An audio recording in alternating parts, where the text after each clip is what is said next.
예, 목요일 묵상의 시간입니다. 성도는 종교적 행위가 아니라 믿음으로 사는 존재다. 성도는 종교적 행위가 아니라 믿음으로 사는 존재다. 이런 제목으로 계속 묵상하겠습니다.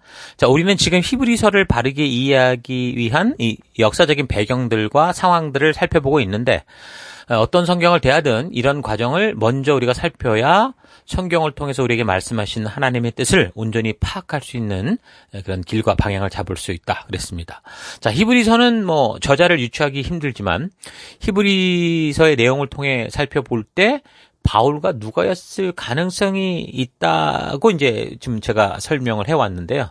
그러나 꼭 바울과 누가가 아니어도 분명한 거는 예수를 그리스도로 믿고 종교에서 생명의 길로 나온 그런 사람들이 다시 이미 예수님께서 다 성취하신 이 과거의 종교로 복귀하는 것을 보면서 참으로 안타까운 마음을 가진 사람이 이 편지를 적었을 거다라는 건 확실하다 그랬습니다. 그래서 구약의 그런 제사제도나 대제사장과 같은 역할들이 무엇을 상징하고자 했던 것인지를 잘 알고 바로 그 성취가 그리스도로 말미암아 이루어졌다라는 것을 전하려고 했던 그런 것이 이제 저자의 목적이다라는 건 우리가 분명히 알 수 있죠. 그래서 성경의 역사를 살펴본 우리는 이런 사실에 대해 보다 확실하고 확고하게 아는 사람이 예수님의 제자들보다 바울 사도였을 것이다라는 그런 사실을 이제 그의 전도 여정을 우리가 살펴보면서 확인할 수 있었잖아요. 그래서 이제 히브리서의 저자는 적어도 바울이거나 바울의 수준이 되어야 되는 사람이기 때문에 이제 여러 가지 유추가 가능한 거죠. 우리는 이제 바울이다 이제 이렇게 얘기를 하고 있고, 바울을 비롯한 그의 제자 디모데, 누가, 디도 또는 바울의 동역자였던 브리스길라, 아굴라, 바나바, 아볼로 이런 사람들이 다 추측이 되는 거죠. 그래서 많은 사람들이 이제 그런 자기의 생각대로 얘기를 하고 있는 거기 때문에 우리도 이제 그런 차원에서 잘 기억을 했으면 좋겠습니다. 그렇다면 이 편지를 누구에게 보내는가? 이 편지의 수신자들은 일단 히브리인이라는 건 분명하다고 그랬고, 근데 이제 그 히브리인들 중에서 처음에 이제 복음을 듣고 말씀의 가치를 따라 믿음으로 살아가는 삶으로 왔다가 여러 가지 이유로 유대교로 다시 돌이키려는 모든 사람들이라고 이제 우리가 볼 수 있다고 그랬습니다. 근데 이제 어느 지역의 히브리인들이냐 하는 거에 대해서는 로마다, 또 이집트의 알렉산드리아다, 유대 지역의 예루살렘이다, 여러 의견들이 많지만 일단 여러 가지 내용의 상황을 볼 때 성전 제사가 가능하고 그런 성경이 말하는 이 성전 이 제도, 이 제사 제도 외에 제도가 가능한 예루살렘 지역으로 보내진 것으로 봐도 무방하다. 이제 우리는 그렇게 생각을 한 거죠. 그래서 히브리서의 본문의 내용을 통해 유추할 수 있는 수신인, 편지를 받는 유대인들은 2장 3절, 우리가 이렇게도 귀중한 구원을 소홀히 하고서 어떻게 그 보응을 피할 수 있겠습니까? 이 구원은 주님께서 처음에 말씀하신 것이요, 그것을 들은 사람이 우리에게 확증하여 준 것입니다. 그리고 하나님께서도 표적과 기이한 일과 여러 가지 기적을 보이시고 또 하나님의 뜻을 따라 성령의 선물을 나누어 주심으로써 함께 증언해 주셨습니다. 그러니까 어떤 사람이라는 거예요? 유대교에서 기독교로 개종을 했고 그 과정 속에서 여러 표적과 기적을 통해, 기사를 통해 성령의 역사, 성령의 은혜를 체험했던 사람이다라는 거 우리가 알 수 있고요. 또한 어떤 사람들이냐, 6장 1절, 그러므로 우리는 그리스도의 초보적 교리를 제쳐놓고 성숙한 경주로 나아갑시다. 죽은 행실에서 벗어나는 회개와 하나님을 믿는 믿음과 침례의 교리와 안수와 죽은 사람들의 부활과 영원한 심판과 관련해서 또다시 기초학습을 닦는 일이 없어야겠습니다. 그러니까 뭐라는 거예요? 이미 그리스도의 그 가르침이 뭔가를 알았던 사람들이다라는 걸 알 수 있고, 또 6장 10절, 하나님께서는 불의하신 분이 아니시므로 여러분의 행위와 여러분이 하나님의 이름을 위하여 나타낸 사랑을 잊어버리지 않으십니다. 여러분은 성도들을 섬겼으며 또 지금도 섬기고 있습니다. 그러니까 어떤 사람이라는 거예요? 지금도 역시 그 말씀의 가치를 살아보려고 애를 쓰는 사람들이다라는 걸 알 수 있습니다. 또 우리 10장을 참고하면 32절, 여러분은 빛을 받은 뒤에 고난의 싸움을 많이 견디어낸 그 처음 시절을 되새기십시오. 여러분은 때로는 모욕과 환난을 당하여 구경거리가 되기도 하고 그런 처지에 놓인 사람들의 동반자가 되기도 하였습니다. 여러분은 실상 감옥에 갇힌 사람들과 고통을 함께 나누었고 또한 자기 소유를 빼앗기는 일이 있어도 그보다 더 좋고 더 영구한 재산이 있다는 것을 알고 그런 일을 기쁘게 당했습니다. 그러니까 어떤 사람들이라는 거예요? 주변에서 부당한 취급을 당한 사람들을 보살피고 함께 믿음의 길을 걷기 위해 애를 썼던 사람들이었다라는 거. 이 편지의 수신자가 그런 사람들이었다라는 걸 알 수 있고, 또 한 가지는 12장 4절, 여러분은 죄와 맞서 싸우지만 아직 피를 흘리기까지 대항한 일은 없습니다. 그러니까 믿음의 초기에 박해를 받으며 이겨냈지만 그게 피 흘릴 정도의 아주 심한 싸움 아니었다. 이제 이런 것들, 그런 사람들이 이 히브리서의 수신자다라는 걸 알 수 있습니다. 그래서 이런 근거로 볼 때 만약 편지의 수신자들이 로마 지역이다 그러면 지금 네로의 박해를 통해서 목숨 걸고 피 흘리는 그 박해를 받았을 건데, 지금 12장 4절 그 근거로 볼 때 아직 죽을 정도로 싸워보지 않았다라는 걸 보면 로마 지역이 아닌 어떤 다른 지역이다라고 우리가 생각해 볼 수 있어요. 그렇다면 다른 내용들을 참고해 볼 때 아까 이미 말했던 것처럼 성전 제도가 이제 유지되고 그 성전 안에서 제사가 가능했고, 그러니까 대제사장을 비롯한 율법적 명령대로 살고 있다고 보이던 그 예루살렘을 중심으로 유대 땅, 갈릴리, 또 사마리아 이런 지역에 거하던, 그러니까 지도자를 잃고 나아갈 바를 찾지 못하면서 방황하는 백슬라이딩하는 유대 기독교 공동체일 가능성이 크다. 그렇게 이제 우리가 얘기를 했습니다. 분명한 거는 이제 편지의 내용으로 볼 때 일단 편지를 받는 사람들이 예수를 믿는 믿음으로만 사는 것에 회의감이 있었고, 예수님께서 오심으로 성취된 제사나 희생제물, 그리고 그 사람들과 하나님 사이를 중보하던 대제사장과 같은 역할들이 이미 예수로 말미암아 다 성취됐다라는 것을 이제 점점 믿지 못하고 의심하게 되고, 그러니까 여전히 유대교들처럼 성전 제사나 절규식 같은 것에 더 가치와 비중을 둬서 예루살렘 성전을 떠나지 않는 삶을 산 것을 볼 수 있습니다. 그러니까 자꾸 이제 믿음에서 종교로 이렇게 왔다 갔다 하는 그런 사람들이었다라는 거죠. 그래서 이 백성들이 그렇게도 건물과 종교적 행위에 얽매여 살아가는 것이 틀렸고, 하나님께서 이 모든 율법이 그리스도로 말미암아 성취했다라는 것을 증거하는 그런 일들이 지금 히브리서에서 그래서 이제 증거가 되고 있는 거죠. 그래서 결국은 끝까지 이 예루살렘 성전 안에서 드리는 이런 이미 예수님이 다 성취하신 것을 고집하던 사람들에게 어떤 일이 벌어집니까? 결국 AD 70년 8월 10일 그 예루살렘 성전이 완전히 파괴되고 불타올랐죠. 유대인들은 성전이 불타고 있을 때 하나님이 자기 백성을 구원하실 신호를 주시는 거다. 그 어느 거짓 선지자가 그렇게 얘기를 했기 때문에 또 그걸 또 믿었다고 그럽니다. 그러니까 성전이 불에 탄 8월 10일은 솔로몬 성전이 느부갓네살에 의해서 파괴됐던 바로 그날이었거든요. 그러니까 예루살렘의 이 참상은 그때 성전이 서 있던 산은 그 엄청난 불길에 바닥까지 녹아버릴 것 같았고, 또 피에 적셔진 면적이 불에 탄 면적보다 더 넓었고 죽인 자들보다 죽은 자들이 더 많았다. 그렇게 얘기를 합니다. 그러니까 맨 땅은 보이지 않았고 온통 시체로 뒤덮였는데 이 시체 더미를 밟고서 군인들이 도망자들을 추격했다. 그렇게 기록하고 있거든요.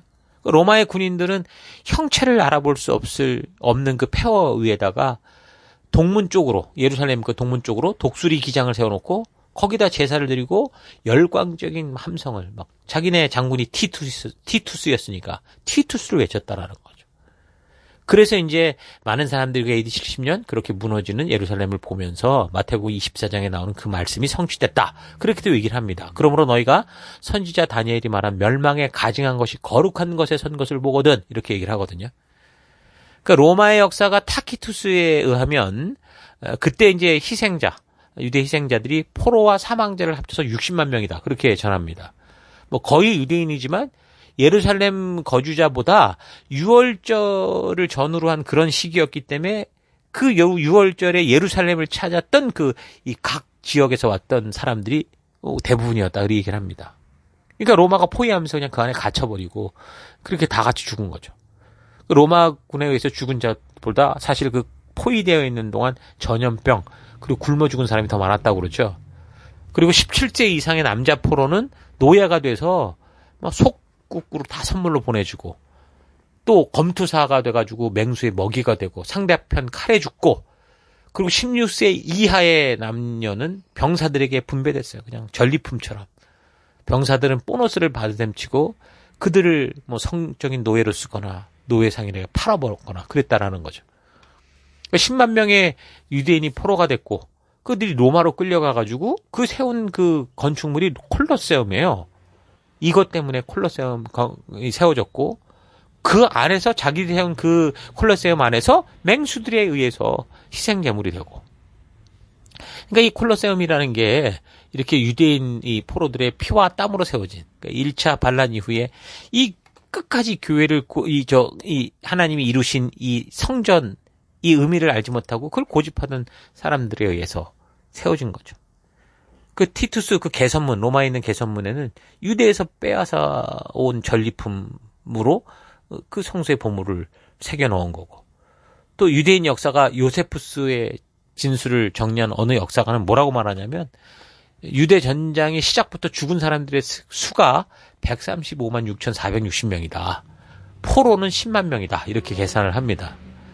자, 그러니까 뭐예요? 하나님이 말씀하신 것을 사람 스스로의 결단으로 순종하며 그것을 믿고 이렇게 따라가지 않으면, 그것을 버리지 못하면 어떻게 되는 거예요? 결국 이 세상의 욕심으로 가득 찬 사람들로 인해서 너무도 비참한 결과로 흘러가고 만다라는 걸 알 수 있는 거예요. 자기들이 성전을 버리지 못하고 자기들이 온전한 예배로 나가지 못하니까 결국 그 성전이 다 파괴되고 부셔지고, 그걸 끝까지 고집하는 사람들은 비참하게 죽는 일들이, 하나님이 그렇게 하신 게 아니라 결국 이 세상의 욕심대로 살아가는 사람들은 그런 짓을 하거든요. 그 흐름에 다 어떻게 휩쓸려 간 거예요. 하나님은 우리를 거기서 보호하시고자 하는데 그거를 고집하니까 거기로 휩쓸려 갈 수밖에 없는 거죠. 그래서 오늘날에도 우리는 믿음으로 산다고 하면서도 마치 이 예루살렘 성전에서의 제사 제도를 고집하던 사람들과 같이 뭔가 눈에 띄고 겉에 있어 보이는 종교 행위, 보이는 현상에 사실 쉽게 휩쓸리고 그 진정한 믿음으로 사는 삶을 내버리는 일들이 참 많습니다. 정말 안타까운 일이 아닐 수 없죠. 성도는 예수를 그리스도로 믿는 믿음, 그분이 하나님이셨고 우리의 죄를 위해 대신 대속의 제물이 되어서 이제는 하나님과 우리 사이에 완전한 중보자로 계신다라는 이 믿음 가운데 사는 거거든요. 그래서 이제 우리가 어디를 가든지 우리가 간 그곳이 하나님 나라가 될 수 있도록 하나님의 법치를 따라, 법도를 따라 살아가는 사람이 돼야 되는 거예요. 그래서 성도는 어떤 종교적 행위가 아니라 그 하나님의 말씀의 가치를 따라 오직 믿음으로 살아가는 존재가 성도인 거죠.